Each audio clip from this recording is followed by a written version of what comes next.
As you hold here for a few breaths, working on pressing the hips to the front of the room to deepen your hip opening. This is a pretty safe hip opener for people who have bad knees, depending on if that back knee is comfortable. So if the kneecap on the left leg is bothering you, you can curl your left toes underneath, push some of that pressure into the foot, and try to lift a little bit of your weight up out of the knee. Another option is to use padding, maybe slide a blanket or a cushion underneath your knee. And then the other thing that's important to keep in mind is that this knee is still right over the ankle. Some teachers, as you deepen and you press the hips forward, are actually going to let their knee slide out over the ankle just as long as it doesn't pass the toes. This kind of depends on what yoga school you come from, because you don't have full body weight in the right leg. Some people think it's safe, and it is safer, but if you have sensitive knees, I wouldn't even consider that as an option. All right, let's take our inhale, sweep the arms up. On your exhale, release down to the floor, ground your palms, curl the left toes underneath. We'll take an inhale to step the left foot up to meet the right. Exhale to fold over the legs.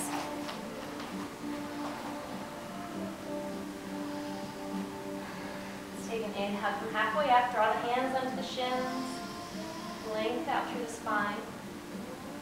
Exhale, fold over into forward bend. As you're in your forward bend, you're trying to open up the hamstrings. One of the ways that we can help that to happen is by slightly drawing the kneecaps up. Just a little bit of activation in the front of the thigh, the quadricep muscles.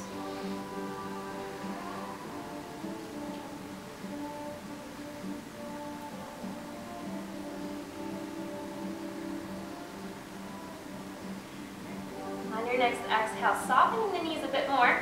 We're going to gently press the legs together as we take our inhale, arms sweep out to the sides, coming all the way up to mountain.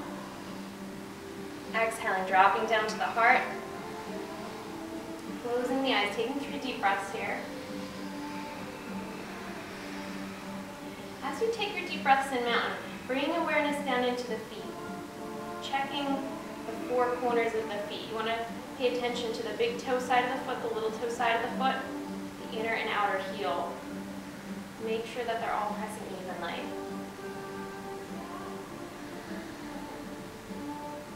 On your next inhale, sweep the arms up. Softening the knees. Exhale, swan dive down over your legs. Taking an inhale halfway up. Make sure that the gaze is down to the floor. On your exhale, fold down over the legs. We'll come back for our lunge on the other side. We'll use our inhale to step the right leg all the way back. Coming through your high lunge. Taking a breath here, just preparing the hips, thinking about sinking the pelvis straight down toward the floor. Left knee is lined up right over the ankle, and the right knee is just gently lifting up.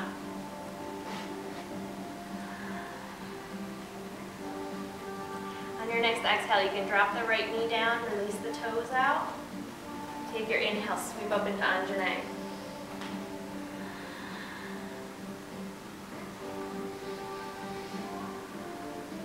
Exhaling, dropping your hands down to the heart. If you want to bring a little bit more awareness into that movement in the hips, you can actually hold on to the outsides of the hips, or maybe take the hands onto the back of the hips. Just to feel that little movement forward to deepen.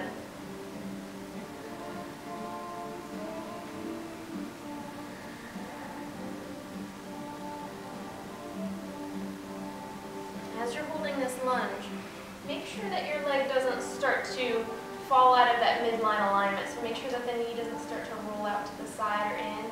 You want the knee directly lined up with your hip joint.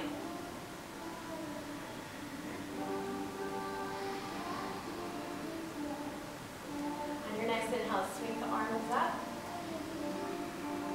Exhale, releasing palms down to the floor. Curling the right toes underneath, lift the right knee up. On your exhale, left foot steps back into down dog.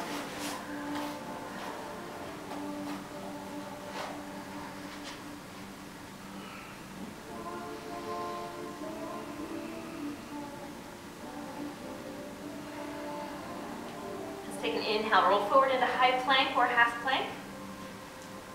1 deep breath, holding there, drawing the lower abs in, feeling that length out through the heels so the legs are long.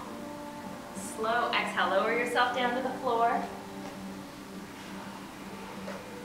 Release the toes out, rest the top of the feet on the mat. This time let's sweep the arms back along the sides. We can either take a half boat on your inhale, lifting the chest and the arms up, or if it's okay with your lower back, you can take your full boat, lifting the legs up, reaching back through the fingers and toes.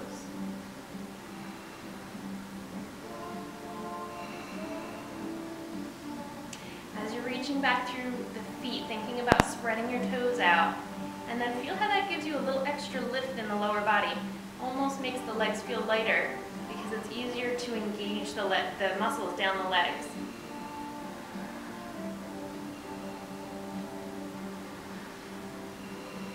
And take one more inhale, feeling it lift. On your exhale, releasing down. Palms find their way back underneath the shoulders. On your inhale, pressing through the hands, coming up. Exhale, lengthening the tailbone back. We're going to come back through puppy pose or Anahata Asana by dropping the heart down toward the floor, coming almost halfway back into your child's pose, but leaving the tailbone reaching up to the ceiling, leaving the hips up toward the ceiling. And you want the head to be relaxed. You can rest the chin or the forehead down onto the mat.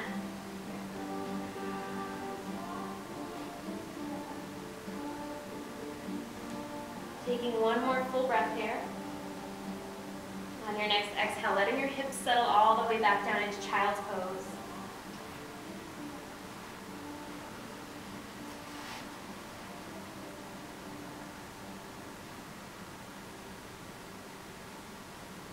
If you feel like you've lost that connection with your deep breath, child's pose is always a good place to just remind yourself to keep that awareness of your three-part breath. Let's use our next inhale, pull forward into table. We'll curl the toes underneath. On your exhale, roll back into down dog.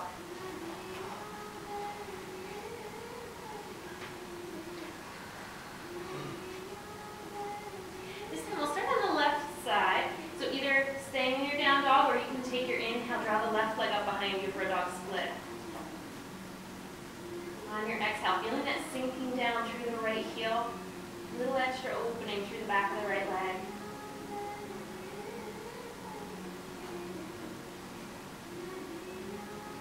With our next exhale, we'll use the abs to draw the left leg underneath, step the left foot up in between the hands.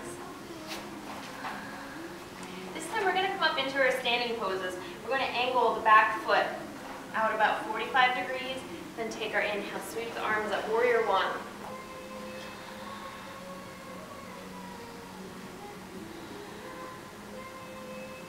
All right, now our warrior one is just a laundry list of things going on with the knees here.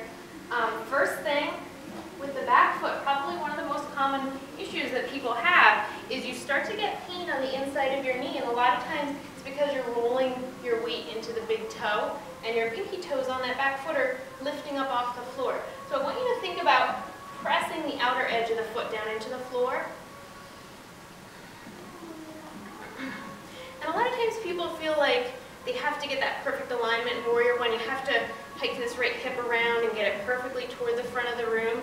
But if your pose is just a little bit off to accommodate your knee, then that's fine.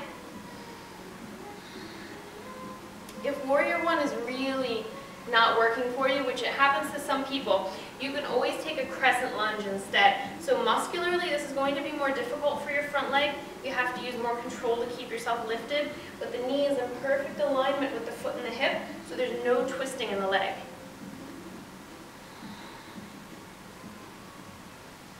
Let's take one more inhale here. On your exhale, open out into warrior two.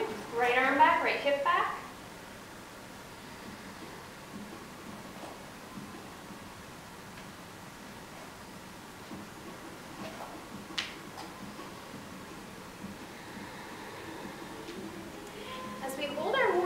For a few breaths, you want to think about sinking the hips straight down toward the floor to get that extra opening.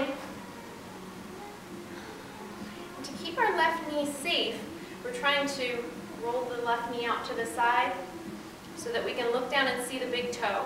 So if the knee starts to roll into the middle, what's going to happen is you're going to overstretch the ligaments on the inner knee.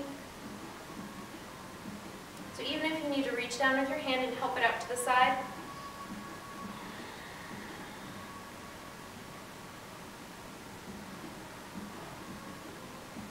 let's take our inhale, straighten through the left leg, reach out through the left fingertips, get nice and long through the left side of the body for triangle.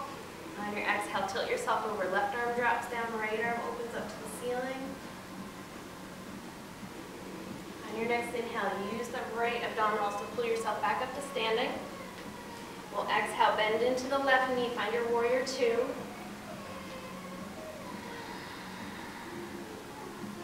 We'll take one more inhale here, reaching out through the fingertips. On your exhale, windmill the hands down on either side of the left leg. From here, we'll use an inhale, step the right foot up to meet the left foot, and then exhale, fold over the legs. On your next inhale, come halfway up. Exhale, release that into forward bend, Uttanasana. Softening the knees, taking your inhale, sweep yourself all the way up into mountain.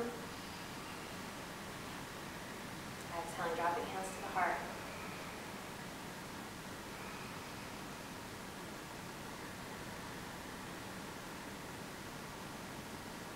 Take an exhale, release the arms down. Bringing your awareness into the feet. I want you to lift the toes up, spread them out as wide as you can, and then one at a time, starting from the pinky toe, placing each toe down onto the floor.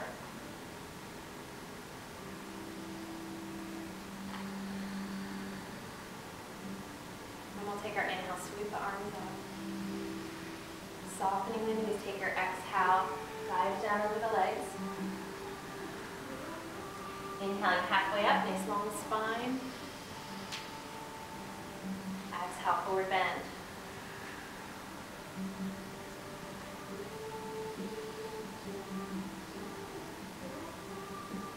From here, we'll use an inhale to step our left leg back. On your exhale, right leg comes back.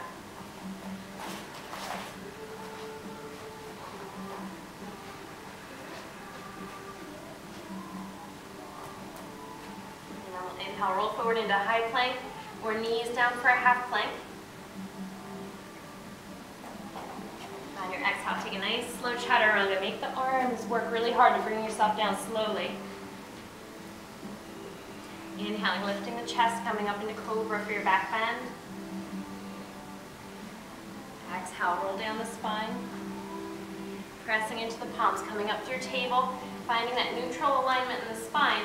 As you exhale and come back, pelvis rolls underneath, tucking the tailbone to feel that length in the lower back.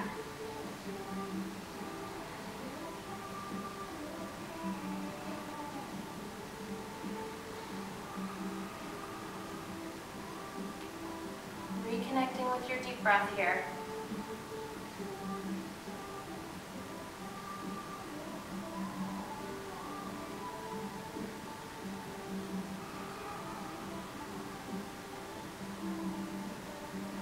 Let's take an inhale, pull forward.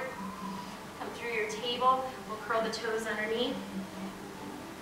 As you exhale, roll yourself back into down dog.